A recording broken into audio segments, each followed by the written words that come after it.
Halo Sobat Investor, balik lagi dengan Stock Horseman. Pada kesempatan kali ini kita akan bahas sesuai dengan request dari teman-teman.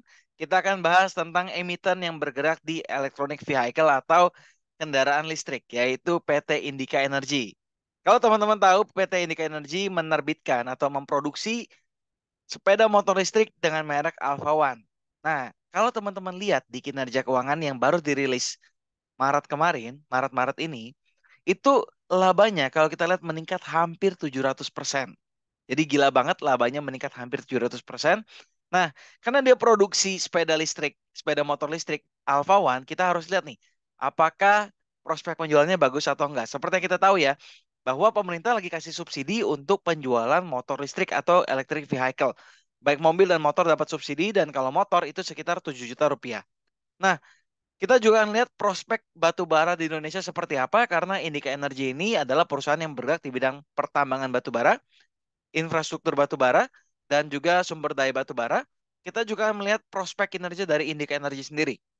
Dan juga kita akan melihat analisa kinerja keuangan 8 tahun terakhir dari tahun 2015 sampai ke 2022 ini. Kita juga akan lihat company overview-nya seperti apa. Oke, kalau kita lihat nih bahwa kalau teman-teman browsing nih kendaraan listrik ya gitu ya. Kalau di googling dari Kemenperin, beli motor listrik dapat bantuan pemerintah 7 juta. Pemerintah kucurkan 1,75 triliun untuk subsidi 250.000 motor baru dan 200.000 motor baru dan 50.000 motor konversi nih. Insentif motor listrik. Siapa saja yang berhak menerima subsidi motor listrik? Ada subsidi kenaikan berbasis baterai dimulai 20 Maret. Gitu ya. Jadi berita motor listrik ini sebenarnya lagi happening di 20 Maret kemarin. Nah, demi mendukung percepatan penerapan energi yang ramah lingkungan, pemerintah memberikan subsidi dalam pembelian electric vehicle, baik mobil maupun motor. Energi ramah lingkungan salah satunya energi BBM gitu ya, karena energi tersebut dapat didaur ulang, artinya kita dapat sumbernya lebih mudah, nggak menggunakan energi dari bahan bakar fosil gitu ya, yang semakin hari semakin terbatas dan harganya semakin tinggi gitu ya. Harga BBM semakin tinggi, sedangkan harga mobil juga semakin tinggi. Jadi ini menimbulkan economic of scale-nya kurang baik gitu ya. Oke, kita akan lihat untuk dari Alpha One ini. Nah, di tahun 2022 di bulan Agustus, Alpha One resmi diluncurkan dalam Gaikindo Indonesia International Auto Show. Bahkan di tahun tersebut meraih predikat Best Daily Bike dalam ajang Gaikindo Indonesia International Auto Show gitu ya. Jadi ini Alpha One ini sepeda motor produksi dari Indika Energy. Kalau teman-teman lihat mungkin di beberapa parkiran motor kantor ya, udah ada mungkin beberapa, mungkin dari satu parkiran mungkin udah ada dua atau sampai empat yang sudah menggunakan Alpha One ini, meskipun belum ada subsidinya. Jadi Alpha One ini kalau bisa dilihat boleh mulai ada banyak atau ada beberapa yang mulai penetrasi pasar yang sudah merasakan Alpha One. Kalau saya sendiri sih pernah coba, ini jalannya benar-benar smooth sih, nggak ada suaranya. Biasa motor listrik seperti itu.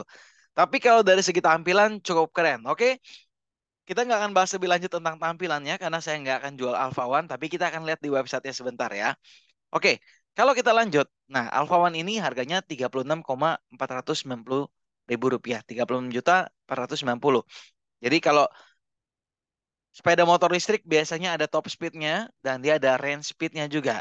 Nah, ini ada diskon dan segala macamnya. Sebenarnya sepeda motor listrik ini mendukung banyak hal. Satu, kalau sepeda motor listrik makin banyak, artinya konsumsi BBM akan disubstitusi oleh konsumsi listrik.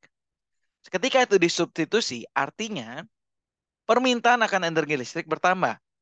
Ini pasti berdampak pada batu bara. Kenapa?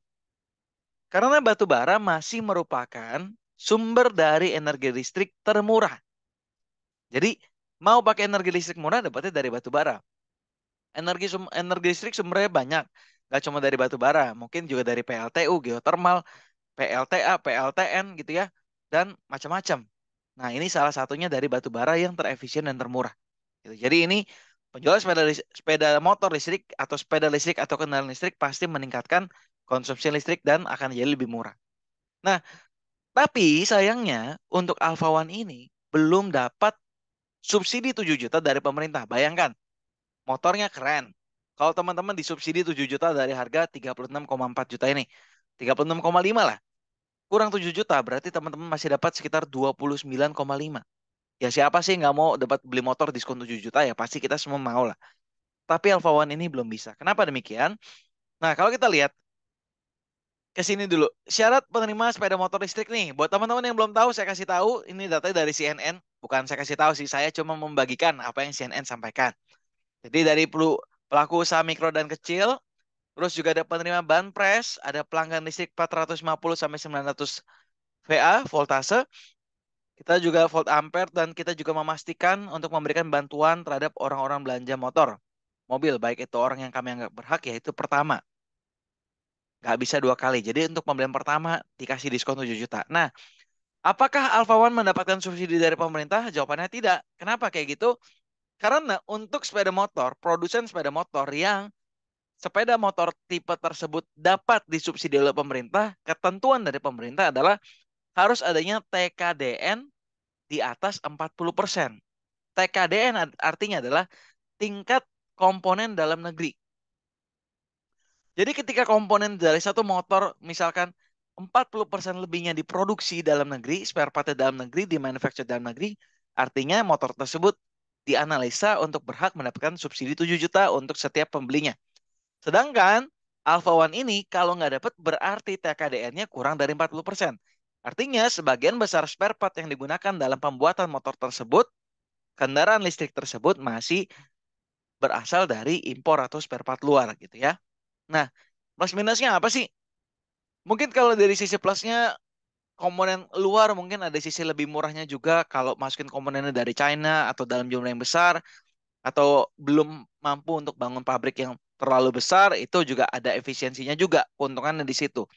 Tapi kerugiannya adalah ketika mungkin komponennya rusak, mendatangkannya butuh waktu. Atau ketika komponennya berganti, sedangkan waktu prosesnya lama, stok yang masuk akan jadi bisa kemungkinan jadi dead stock dan sebagainya. Ya, jadi ini plus minus lah untuk TKDN ataupun komponen yang diimpor dari luar. Yang pasti Alpha One nggak dapat. Pertanyaannya, itukah apakah dengan dapat subsidi pasti akan menaikkan penjualan Alpha One? Iya. Kalau saya bilang sih kemungkinan besar menaikkan karena siapa yang nggak mau dapat motor diskon.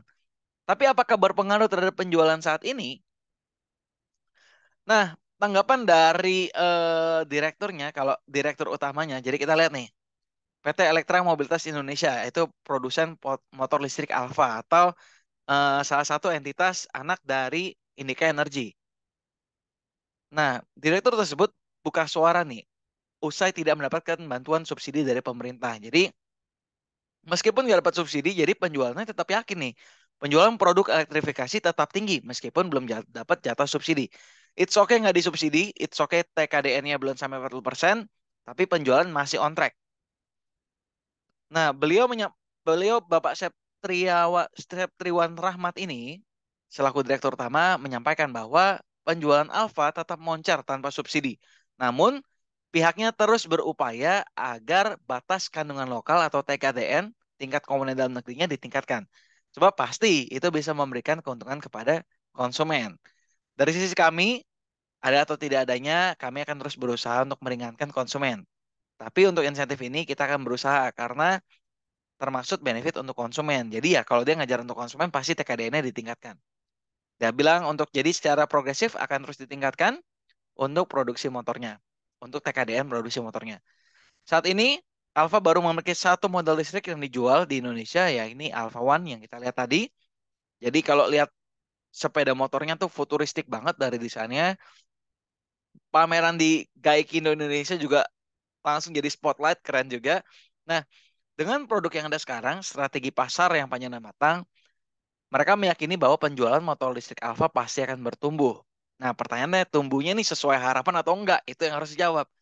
Tumbuh kalau 1%, 2% ya buat apa? Kalau tumbuh tuh misalnya 20%, 30% dan sebagainya. Sementara TKDN secara otomatis akan ikut bertambah. Jadi ini source-nya. Jadi kita sudah cukup mantap dan strategi pasar dan segmentasi yang jelas. Dan dari segi industrialisasi jangka panjangnya juga. Nah, kalau kita lihat di sebelumnya nih. Ini ada beberapa merek yang dapat TKDN, yang dapat subsidi. Teman-teman boleh catat kalau teman-teman berminat. Ada Gesit, ada United, ada 3 tipe nih, T1800, harganya juga ada nih dari 20 juta jadi 20, dari 28 jadi 21, 33 jadi 26. Nah, ini United cukup keren sih kalau tampilannya ya. Ini juga ada Tax 3000, Tax 1800. Kalau yang mau untuk rumahan menurut saya ada ini nih, Smooth Zuzu, Suzu, IMAX, barang-barang rumahan VR gitu ya. Rakata gitu. Nah, ini boleh dilihat. Kalau dilihat ini juga keren nih. Polytron, tapi untuk Semega itu harganya murah. Ya kadang-kadang dilihat dulu deh barangnya bagus atau enggak, teman-teman jajal aja, coba dulu. Namun kalau teman-teman mau dapat diskon, ingat tipe-tipenya ini yang saat ini mendapatkan subsidi dari pemerintah. Oke, lanjut. Kita udah tahu tanggapan Alpha One bahwa dia akan terus tingkatin TKDN-nya. Nggak masalah saat ini nggak dapat subsidi, penjualan tetap bisa sesuai harapan, dan dia akan terus berusaha lah intinya untuk meningkatkan pembelinya, keuntungan bagi konsumen. Indika Energi sendiri adalah perusahaan energi terpadu yang bergerak dalam penyediaan layanan dukungan energi. Klasifikasi bisnisnya ada 3 segmen: sumber energi, layanan energi, dan infrastruktur. Segmen energi fokusnya eksplorasi, produksi, pengolahan. Eksplorasi itu dia cari site-nya, dia gali, dia riset kandungannya berapa, diproduksi, baru di mining. Ada batu bara, baru diolah nih batu bara sesuai dengan kalorinya masing-masing. Makin tinggi kalori, makin bagus. Perusahaan memiliki kepentingan di beberapa perusahaan pertambangan batu bara seperti Kideko Jaya Agung, Tantan Batu Bara, dan perusahaan lainnya. Segmen layanan energi menyediakan layanan jasa, operasi, dan pemeliharaan. OM, Operation and Maintenance, teknik, pengadaan dan konstruksi, EPC, serta layanan logistik untuk industri pertambangan batu bara, minyak, dan gas bumi. Bisnis jasa energi dioperasikan oleh anak perusahaannya, yaitu Tripatra Engineers and Construction, Tripatra Engineering. Petrosi juga merupakan anak perusahaan dari Indika Energy. Segmen infrastruktur energinya yang menyediakan kapasitas transportasi logistik dan pembangkit tenaga listrik dioperasikan melalui PT Mitra Bahtera Segara Sejati dan PT Cirebon Electric Power. Nah, ini komposisi pemegang saham. Kalau kita lihat pemegang sahamnya, 33,86% dari Indika Energy dimiliki oleh masyarakat atau publik. 37%-nya atau pemilik utamanya yaitu Indika Inti Investindo, dan 28,08% ada di PT Teladan Resources. Gitu ya, kita bisa lihat secara jumlahnya di bagian kiri sini. Dari Indika Inti Investindo, Teladan, Dewan Komisaris dan Direksi juga punya masyarakat, sehingga total kepemilikan 100% gitu ya. Pendapatan. Di tahun 2021, pendapatan paling banyak itu 87%, 87,1 didapat dari batu bara, dan sekitar 12% didapat dari bukan batu bara, non-coal atau bisnis lain di luar batu bara. Seperti apa? Mineral, digital ventures, terus juga mungkin kendaraan listrik gitu ya. Jadi porsinya kecil, 12,9%, sebab yang paling besar 87,1 masih didominasi oleh batu bara. Nah, ini proporsinya 71% ada di Kideko Jaya Agung, ya ini kontributor terbesar. Kemudian Indika Resources 16%, terus Tripatra 7,5%, Interport dikit 0,9%, dan pendapatan lainnya 4,5%. Sedangkan kalau kita lihat di tahun 2022, pendapatan batu baranya mulai kontribusinya mulai berkurang 68%. Sedangkan Indika Resources bertambah 19,7%. Sorry, ini kontribusi batu baranya malah bertambah. Cuma kontribusi per anak perusahaannya ini yang berbeda ya. Jadi call-nya 88,4, non-call-nya ada 11,6%. Jadi Tripatra, Interport, dan Others ini merupakan kontributor utamanya. Paling besar masih dua, Kideko dan Indika Resources. Nah, ini dari sisi rincian pendapatan 2021 dan 2022. Kalau kita lihat, Indika juga melakukan ekspor, bahwa 28%-nya ada di Indonesia, sisanya ekspor. Paling besar mana? Ternyata market paling besar adalah China. Kalau kita lihat berita akhir-akhir ini, China sedang menggalakkan impor batu bara besar-besaran. Artinya pabrik dari China akan beroperasi lagi sehingga membutuhkan energi yang besar. Nah, itu bisa dilihat nanti ekspor barang-barang China apa-apa aja nih yang mulai mendunia sehingga membutuhkan produksi dan energi yang besar. Cina 36%, Indonesia 28%, India 10%, Korea, Filipina, Malaysia juga cukup besar 9%. Jepang, Taiwan, Singapura, dan lainnya. Jadi di sini nggak ada Eropa. Eropa itu suka kasih isu dah kita harus namanya pakai green energy ya. Jadi kita pakai energi yang ramah lingkungan. Padahal mereka mungkin ngomong kayak gitu karena batu bara mereka udah habis aja. Kalau batu bara mereka masih berlimpah ruah, pasti mereka bilang, oke kita tetap harus efisiensi nih. Energi yang efisien adalah batu bara. Nah, tapi kalau teman-teman lihat, banyak kok di perusahaan batu bara yang negeri-negeri Eropa itu masih beli dari kita gitu ya. Jadi kita benar, batu bara pasti punya dampak lingkungan. Karena itu pengambilannya, miningnya harus benar-benar memerhatikan AMDAL, ESG-nya dijaga, terus penggunaannya juga sebijaksana mungkin, penggaliannya juga, sehingga sumber daya yang murah kita dapat, lingkungannya masih tetap terkontrol gitu ya. Dampak diminimalisir semaksimal mungkin. Ini dari negara tujuannya. Nah, peta wilayah operasinya Kideko Jaya Agung paling besar batu bara ya site-nya tetap di Kalimantan gitu ya. Jadi ada Kideko dan Multi Tambang Jaya Utama ada di site di Kalimantan. Kemudian ya cukup banyak di Kalimantan untuk PT Jaya Bumi. Jaya Bumi, Bumi Pasir, Trisetia Citra, Telaga Mas, Diva Perdana, Elektra dan lain-lainnya. Gitu ya. Jadi ini wilayah operasinya ada di Sumatera, ada satu ini mungkin ada di wilayah sini kan Lampung ya, Palembang antara Palembang Bengkulu nih di sini atas dikit udah Jambi. Terus di sini ada di wilayah Jawa, mungkin ini Cirebon, Jawa Barat gitu ya. Terus ada di daerah mungkin ke daerah Jawa Tengah di sini. Ini dan kemudian ada di Sulawesi juga. Terus kemudian ada di sampai ke Papua gitu ya. Jadi peta wilayah operasinya tersebar di berbagai wilayah di Indonesia. Nah, kita masuk seperti biasanya, bisnis canvas model. Customernya siapa ya? Perusahaan ekspor. Jadi negara-negara itu, negara-negara yang perusahaannya mengorder itu ekspor energi customer. Jadi ya gitu ya, market luar negeri ada, market market Indonesia siapa? Jadi ada macam-macam nih. BP Berau Limited, Freeport Indonesia, Indonesia Pratama, CSTS Joint Operation, Kontrans Asia, Binuang Mitra Bersama, Masmindo, Exxon Mobil, Adaro. Nah, Adaro juga nih, ADRO, Jakarta Tank Terminal, Eni Muara Bakau, BV, Marwai Coal, dan lain-lainnya. Dan penjualan batu bara juga ada pelanggan luar negeri dan pelanggan dalam negeri. Jadi itu ya, pelanggan luar negeri, ekspor, dan pelanggan dalam negeri atau domestik.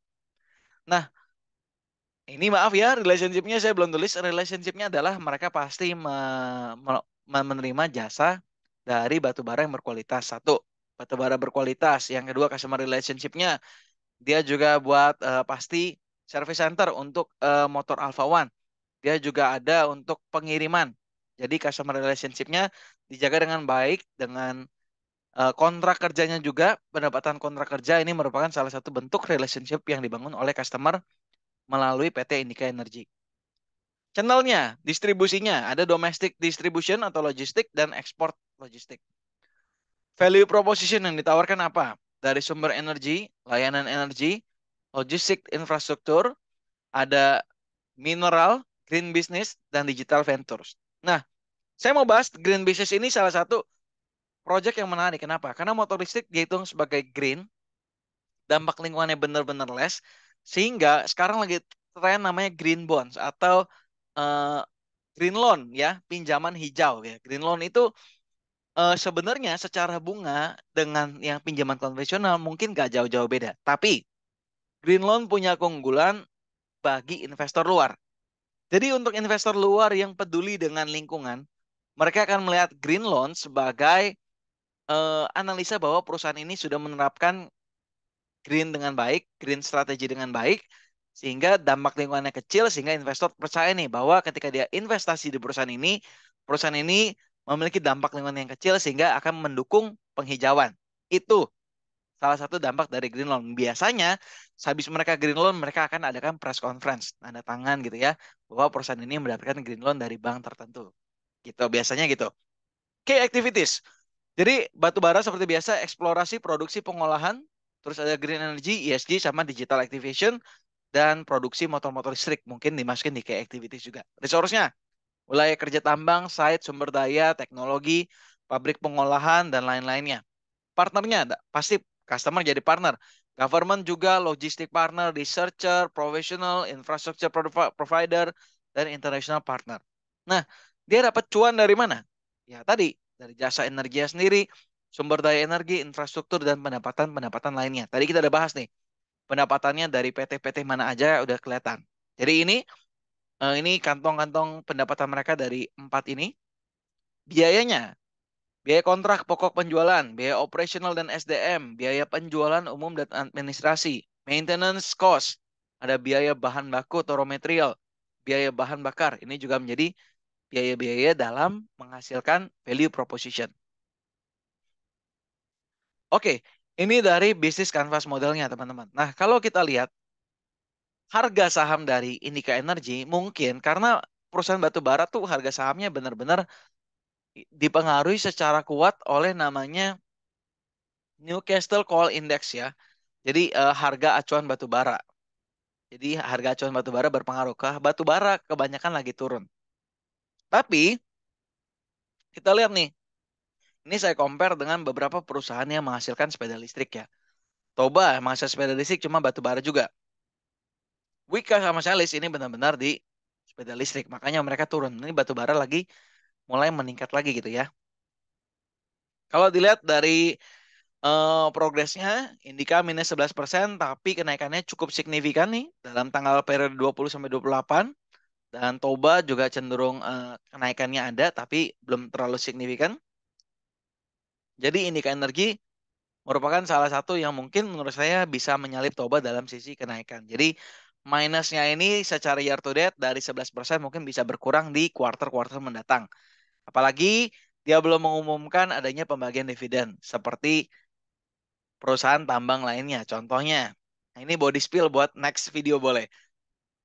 Contohnya ITMG hari ini membagikan dividen sebesar 6.400 lebih. Artinya kalau sobat investor punya satu lot ya, saya kebetulan beli di harga 30.000, itu udah untung 3 juta, berarti beli 3 juta dapat dividennya 640.000. Wah, nikmat mana yang didustakan gitu ya, tergantung berapa lot yang kita punya. Nah, mantap. Oke, jadi ini Indika Energy. Nah, kira-kira kalau perusahaannya kayak gini, kinerjanya bagus nggak? Nah, kita mau lihat ini salah satu poin pentingnya, kita mau analisa kinerja keuangan 8 tahun terakhir. Buat teman-teman yang suka angka, saya akan tampilkan dan saya akan olah semaksimal mungkin agar bahasanya mudah dimengerti. Dari 2015, bahkan saya buat proyeksi di 2023 seperti apa gitu ya. Secara aset 2015 ke 16 berkurang, significantly naik di 2017, 2018 juga naik, 2019 berkurang, 20 drop karena COVID. Yang surprising nih 21 bisa balikin tertingginya dia dan 22 berkurang sedikit asetnya. Oke? Jadi total aset kalau di 2023 diasumsikan secara rata-rata ya pertumbuhannya minus 15%, naik 100%, naik 1%, minus 2%, minus 3%, naik 12%, minus 3%. Kalau asetnya di tahun depan bertumbuh 1% aja, artinya masih di bawah 21, itu ada di angka 54 T gitu ya, 54 T. Secara aset. Kalau secara ekuitas, ekuitas tertingginya dia ada di 2022 karena peminatnya makin banyak nih untuk INDY ini. Dari 11 triliun turun 9 triliun, naik 13 triliun, naik dikit 13,4, turun lagi hampir 12, turun lagi ke 9, naik ke 11, dan ini ekuitas paling tinggi di tahun 2022 ke 17 triliun atau naik 56% dibanding tahun sebelumnya. Itu secara ekuitas. Kalau asumsinya di tahun 2023 ekuitasnya naik hanya 9%, ini artinya ekuitas ada di angka 945. Ekuitas ini berpengaruh terhadap perhitungan PBV. Oke, net profitnya. Jadi di 3 tahun, perusahaan membuka net profit yang rugi. 15, 16, 20 tuh rugi. 15 rugi, 16 rugi, 17 bisa make profit, 18 profitnya berkurang, 19 berkurang, 20 rugi, ruginya 1 T, 1,4 T, 2021 naik 950 miliar, dan 2022 naik sampai dengan 7 triliun. Ini makanya saya bilang hampir 700, bahkan 700 lebih nih ya. 700%. Asumsinya, Kalau secara net profit dari tahun sebelumnya naik hanya 10%, berarti net profit di tahun 2023 potensi sampai 8 triliun rupiah, 8,4 T. Nah, artinya kalau dengan 8,4 T, ROE-nya sebesar 43%. Kalau dibanding 2022, ROE 43%, ini 43,3. ROE di 2021 8%, bahkan paling tinggi ROE hanya di tahun 2017, 35%. Artinya, perusahaan ini sudah beberapa kali yang minus dan dia bisa punya kemampuan untuk membalikkan kondisi dari rugi menjadi surplus gitu ya. Ini salah satu bukti bahwa perusahaan ini punya kesanggupan yang cukup baik. Apalagi kalau kita lihat tiap tahun, di tahun dibandingkan tahun 2021, hutangnya berkurang. Bahkan dibanding 2020, zamannya COVID, hutangnya turun jauh gitu ya. Jadi perusahaan punya kemampuan untuk membayar hutang yang bagus. Ini gross marginnya. Gross marginnya artinya dari pendapatan kotor jika dibagi dengan eh, jika dibagi dengan ini laba kotor 33% dan pendapatan bersihnya 12% dari pembagian antara pendapatan total dibagi dengan pendapatan bersih, laba tahun berjalan dibagi dengan pendapatan kotor 12%. Oke, kalau kita lihat dari share number-nya 5,2 miliar jumlah saham yang beredar, nilainya dari saham PBV-nya ini rata-rata secara PBV secara rupiah ini 2.100, 1.800, 2.500, 2.500, 2.300, ya PBV paling tinggi ya di 3.400 ini. Atau naik 56% dibanding tahun sebelumnya yang secara book value sebesar 2.000 doang. Nah, yang menarik adalah ini. Di tahun ini kita dapat isu batu bara kan sedang berkurang sehingga ini berpengaruh banget terhadap eh, nilai sahamnya. Nilai sahamnya di tahun ini per video ini dibuat tanggal 28 kemarin ada di 2.430. 2.430 artinya PBV 0,71. Di tahun yang sebelumnya PBV 0,71 ada di harga 1.500. Kalau dilihat di tahun-tahun ke belakang PBV-nya rata-rata masih di bawah 0 gitu ya. Jadi ini bisa dikatakan murah. Nah, proyeksinya gini. Kalau dengan stock value-nya 3.700 ini ada kenaikan kenaikan sedikit ya, kenaikan labanya sehingga stock value-nya PBV-nya naik, maka dengan harga sekarang 4.300, 2.430, PBV mendatang yang diperkirakan yang kita beli dengan omset yang akan terjadi, kalau asumsi ini tepat, itu PBV-nya murah, 0,65%. Artinya, pun balik ke 0,71, kita masih untung sekitar 300 poin, 300 perak gitu ya. Nah, per saham.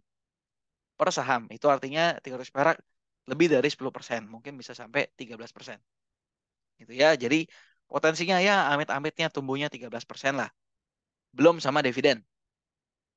Kalau skema ini jalan naik 10% kayaknya nggak sulit ya. Kebetulan kan permintaan batu bara juga meningkat. Dia juga punya lini bisnis Alpha One yang bisa ditingkatkan lagi. Gitu ya. Sehingga PR-nya paling murah. Nah ya nanti nih di tahun-tahun ini kalau skema ini terjadi PR-nya di harga 2430 PR-nya cuma 1,5. Bayangin di tempat-tempat lain, kalau kita nggak usah lihat yang rugi deh. Ini PR-nya rata-rata di angka 4,9. Ini PR gila nih, lagi gila 74, 8,5. Nah, 1,65 ya, ini 1,5 nih. Dengan market cap-nya yang sama. Itu ya. Jadi asumsinya bahwa ketika net profit naik 10%, ini teman-teman beli di harga 2430 untuk tahun depan, potensinya masih bisa naik ke 3.739 kalau PBV-nya 1, atau kalau PBV-nya 0,9 juga lumayan, ataupun kalau PBV-nya naik 0,71, teman-teman masih dapat harga 2.700-an, artinya masih naik sekitar 300 poin, 300 rupiah per saham di luar dari dividen. Ini asumsi pertumbuhannya, ya. Jadi kalau kita lihat perusahaan ini adalah perusahaan yang bagus, kenapa? Karena punya kemampuan untuk membalikan keadaan dari namanya rugi jadi untung. Nah, teman-teman, harga murahnya berapa? Kalau ini kan potensi naiknya. Kita pasti mau dong beli di harga murah. Harga murahnya kalau teman-teman lihat ya. Kalau kita lihat nih. Misalkan PBV-nya itu 0,65 di harga 2.430 perak. Kalau teman-teman mau dapat harga yang murah ya beli di PBV 0,5. Berarti kita hitung nih 0,5 dibagi 0,71 dikali harganya berapa tuh? 2430. Ya beli yang paling murah ya di harga 2.000 sebenarnya udah murah sih. Ya menurut saya di harga 2.000 lah gitu ya. Di harga 2.000 teman-teman kalau misalkan dapat ya gelap mata aja serok. Karena menurut saya perusahaan ini cukup stabil, kuat dalam membalikan keadaan dari rugi bisa jadi untung dan cukup solid gitu ya. Untuk batu baranya bagus, inovasinya juga ada, memproduksi electric vehicle, dia juga bisa kemungkinan dapat green bonds untuk PT dari electric vehicle-nya, sehingga menurut saya ini potensinya besar. Apalagi potensi batu bara diperkirakan masih sanggup bertahan sampai 20-30 tahun mendatang, baru habis di Indonesia estimasinya. Gitu ya, menurut sumber terpercaya dari salah satu direktur ternama yang pernah saya ketemu pada saat event dengan Sri Mulyani. Jadi dia bahas bahwa Indonesia tuh masih punya potensi 20 sampai 30 tahun lagi untuk batu baranya. Oke, teman-teman, jadi itu aja. Jadi kalau teman-teman mau serok di harga murah 2.000 cukup murah. Kalau bisa sampai situ bagus, tapi pun kalau teman-teman mau beli di harga 24.30 tunggu dengan sabar tahun depan. Kalau asumsinya naik profit 10%, teman-teman masih bisa dapat di harga 2.700, masih bisa sampai harga kalau PBV-nya masuk. Ini kan dia pernah PBV 0,89 nih. Kalau PBV-nya masuk masih dapat 3.500-an, itu masih bagus banget. Jadi teman-teman potensi bertumbuhnya besar. Apalagi 2023 permintaan batu bara menurut salah satu perusahaan cuan, kalau teman-teman lihat komitmen cuan dia pernah bilang tuh di prospektusnya, estimasi permintaan batu bara tertinggi ada pada tahun 2023. Ya, tinggal kita lihat harga acuannya nih lagi bagus atau enggak. Oke, itu aja untuk sharing hari ini. Semoga bermanfaat. So, teman-teman sampai ketemu di emiten-emiten selanjutnya. Kalau ada komen atau ada concern tertentu mengenai penjelasan ini, jangan sungkan untuk kita diskusi di kolom komen. Sampai ketemu di emiten selanjutnya. Thank you.